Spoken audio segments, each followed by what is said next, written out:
నార్సింగ్ లో పశు సంక్రాంతి వైభవంగా జరిగింది. ఒంగోలు గిత్తలు, మహారాష్ట్ర జాఫ్రీ, గుజరాత్ దులియాతో పాటు వివిధ రాష్ట్రాల గేదెలు ఒకే చోట చేరడంతో పశువుల సంత సందడిగా మారింది.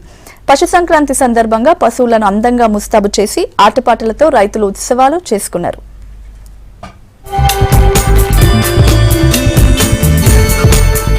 సంక్రాంతి పండగ తర్వాత జరిగే పశు సంక్రాంతి జాతరతో రాజేంద్రనగర్ మండలం నార్సింగి సందడిగా మారింది. మన రాష్ట్రం నుంచే కాకుండా వివిధ రాష్ట్రాల నుంచి వచ్చిన వేల పశువులతో జాతర ఆకట్టుకుంది. గేదెలను అందంగా ముస్తాబు చేసి నృత్యాలు, ఆటపాటలు, డప్పు దరువులతో సంతలోకి తీసుకొచ్చారు.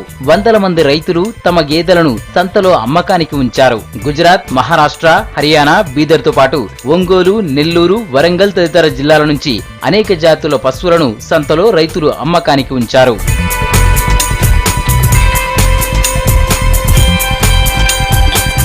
పశు సంక్రాంతిలో మండలి చైర్మన్ స్వామిగౌడ్, ఎమ్మెల్యే ప్రకాష్ గౌడ్ పాల్గొన్నారు. 150 ఏళ్లుగా సంప్రదాయంగా వస్తున్న పశు సంక్రాంతిలో పాల్గొనడం సంతోషంగా ఉందన్నారు స్వామిగౌడ్. ఇంత చరిత్ర ఉన్న ఈ పశువుల మార్కెట్ కోసం 50 ఎకరాలు కేటాయించేలా ప్రభుత్వంతో మాట్లాడతానని చెప్పారు. అన్ని వసతులతో పశువుల మార్కెట్ నిర్మిస్తామని హామీ ఇచ్చారు.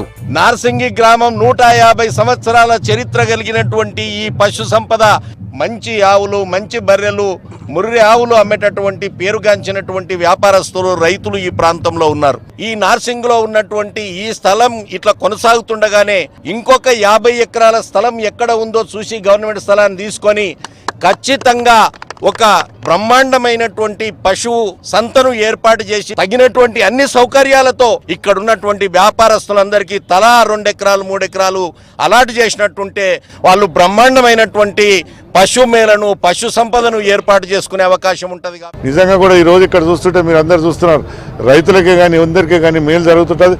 రైతులు తరిగిపోవడం అంటే రైతులు ఎక్కడ కూడా తరలిపోతున్నారు. కొంతమంది అక్కడిక్కడ మన ఎందుకంటే డెవలప్మెంట్ కావడంలో కొద్దిగా ఇబ్బంది అవుతున్నది. ఆ ఇబ్బంది కాకుండా కూడా కొంతమంది రైతులు మన దగ్గర కూడా వేరే దగ్గర పొలాలు తీసుకొని రైతాంగం చేస్తున్నారు. రైతాంగం ఇక్కడ కూడా ఇబ్బంది పడుతున్నారు. అందుకని ఇవి రాబోయే రోజులలో ఇంకా దీన్ని చాలా డెవలప్ చేయాలని ఆలోచనతో ముందంజలో అవుతాం.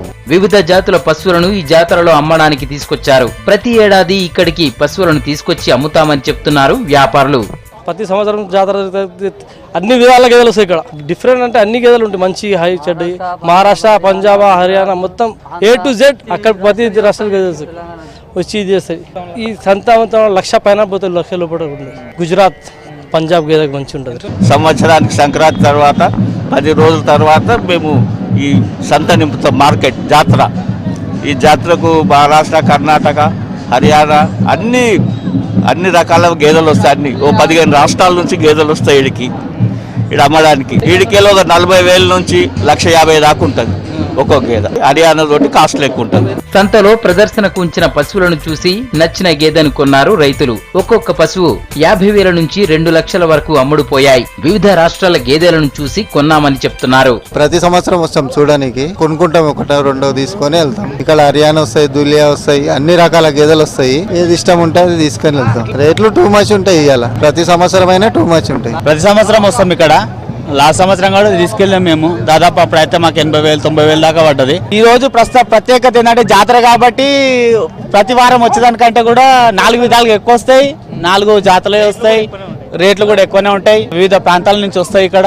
దాన్ని బట్టి రేట్లు కూడా కొద్దిగా ఉంటాయి ఈ రోజు అయితే. పశువుల జాతరతో మార్కెట్ మొత్తం కళకళలాడింది. అందంగా ముస్తాబైన గేదెలు ఆకట్టుకున్నాయి. ఇక సంతను చూసేందుకు జనం కూడా భారీగా తరలివచ్చారు. ప్రతి ఏటా సంప్రదాయం ప్రకారం సంక్రాంతి జరుపుతామంటున్నారు నిర్వాహకులు.